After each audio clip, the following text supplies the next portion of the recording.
Hey guys, what's up? It's Deniz from Deniz World of Bodybuilding. I didn't watch the other videos about Neil Hill's reaction to William Bonac's rant.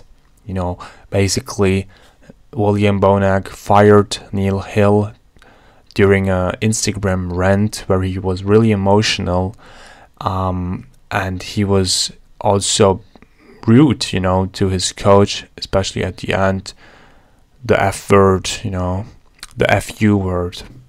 And basically I did a video on that yesterday, so if you want to see the whole rant, go and click on it. And if you only want to see my comments on it, go to minute 10 and second 27, I think. But Neil Hill answered, William Bonac's rant, and I was watching it during breakfast today in the morning. So I just got home. It's 8 p.m. Couldn't do it any earlier. I wanted to say that I find, basically I have to, let's first say what Neil said before commenting on it. Neil Hill said that he was taking 20% of his prize money and 20% on his bonus that he got from his sponsorship, from his sponsor. So he said that it never was 40%. Okay, maybe William was like, okay, he gets 20% from the prize money, 20% from my bonus, so it's 40%. But of course you can't add it up like that normally, but maybe he was so in anger and so emotional that he just said it that way. But at the end we don't know who is lying, but Neil Hill said that he had no problem, he would have no problems to show the contracts, okay? So he would be open for debate with William Bonac and himself. So I think if Dave Palumbo, he probably, 100%, so Neil's answer probably would do a show on that. I just would not have the time right now to do it, but of course my channel is too small to do it either way. But I think that would be great. So I found that Neil was completely the opposite of William. He was pretty calm, very objective, not emotional. He said that he had problems with flex in the past, and he never, he was never packing out stories. He didn't talk any bad about William, only the Mariana stuff and that he allegedly did in the past. And what I also found interesting was, so basically the 20% stuff, he took 20% of his prize money and his bonus. And what he also said was that what I found interesting, he is living in $3,000 a month apartment. That's true. But William, is open on renting an apartment for his wish. So he prefers to drive a big car, a big Mercedes, and have a smaller apartment for that. So what I think is that you can't really say that because his apartment is smaller than Neil's or less less expensive, that he's living a bad life financially. Okay, you couldn't say it. So this is just so much speculation and so much throwing waste on each other that you just don't know. Okay, but if he would show his documents, then I would believe it. I kind of believe Neil more, that he took 20 and 20 of the bonus. It's on your own to say if that was too much or not. Neil Hill also added that before knowing him, so before William Bonac met Neil Hill, William Bonac was really broke. He lived in his car. So that is crazy. That is crazy. He lived in his car. He was a 212 athlete. He was not known. He was not famous at all. Nobody in the United States knew him. I knew him by accident. because of his sponsor, and I, with my Facebook page, World of Bodybuilding, I had a prize game, you know, going on with GorillaWare, and he was with GorillaWare too, and back then he was too complaining that he didn't had a sponsor that pays him money, and I myself, you know, I wanted to help him out too. I asked him about, you know, can I help you with sharing information to other sponsors about yourself to maybe get a sponsor.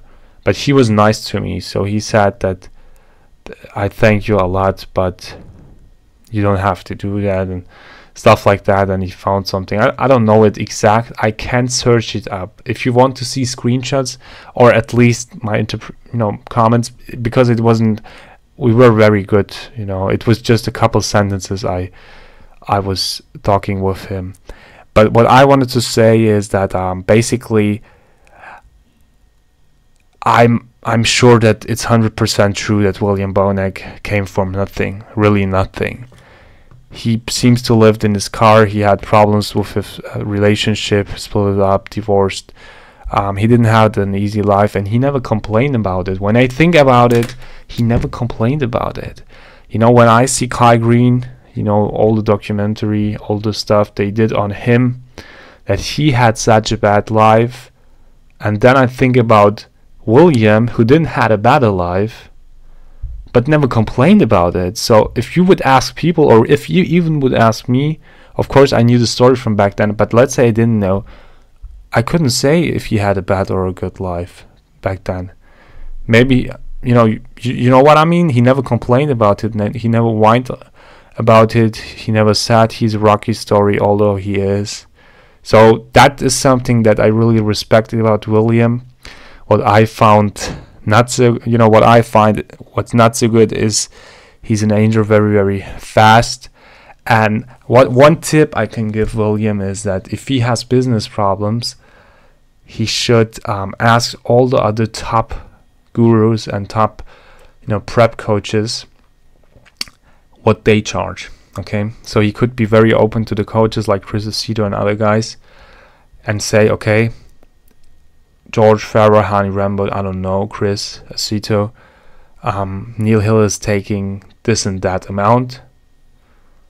He's my prep guru. If I would work with you, what could you give me? Be open, put up a contract, and then we can check it out. Okay, he definitely could have done that, and Neil also said that he could have speak with him, and he would say, okay, you don't have to give me 20% of your bonus. So what I really say, that it's not like they talked about the contract so much and they couldn't find anything that worked for them both. So I think they really could have talked, a little bit. So I think William was pretty much very unprofessional. Neil Hill was very professional on the other side, but William is also coming from a whole nother world. So it's very deep.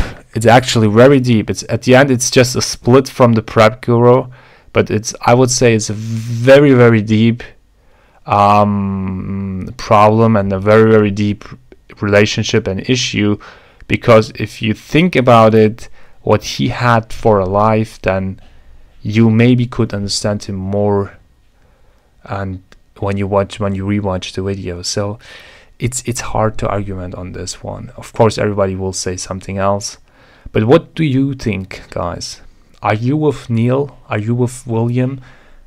But before saying, okay, 20% is too much, then check out what a manager generally gets. So 20% is nothing unusual. It would be interesting though what other prep gurus at this level take. So to compare it, maybe it's normal for those guys to take 30% and he's cheap, what I don't think, but you know what I mean. So I don't know, this industry, we know it from the musicians, but do we know it from bodybuilding coaches? No. I would love to know it, really love to know it. So subscribe to my channel. I hope I get 3,000 subscribers very, very soon, ASAP, at the Olympia, and I hope they both will be together very soon and they will talk about it, about their problems to each other offline, you know, one-to-one, not on camera, not on Instagram, and they will fix it. I'm sure that they could do it, and I'm sure that they are a great team. Bye.